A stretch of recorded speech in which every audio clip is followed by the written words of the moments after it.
Et puis Wendy, est-ce que vous aimez le sirop d'érable? C'était mon péché mignon au Québec, mais juste ce moment-là. Voilà, avec des pancakes c'est très bon, mais avec du cola, est-ce que vous avez déjà essayé? Jamais. Eh bien, ça existe, ça s'appelle 1642 Cola. 1642, c'est la date de fondation de Montréal, et c'est un Français de 32 ans, expatrié au Canada, qui l'a inventé. Les précisions de Thibaut Jouzier. C'est en se réveillant un matin que Bastien Poulain se dit « Tiens, pourquoi pas concurrencer Pepsi et Coca-Cola ?» Bon, au départ, il trouve son idée un peu folle, mais il continue d'y penser jusqu'à quitter son travail dans l'hôtellerie à Montréal.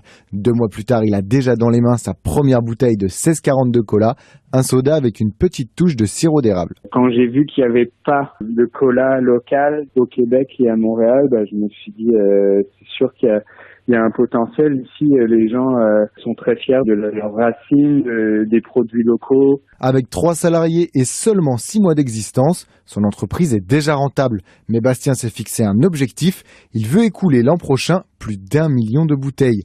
Pour y parvenir, il compte bien s'implanter dans d'autres pays. On va essayer de percer un petit peu le marché des États-Unis, mais là c'est une autre paire de manches. Là. On vient directement attaquer la patrie du cola, donc c'est un gros challenge. Le challenge suivant, c'est la conquête du marché asiatique.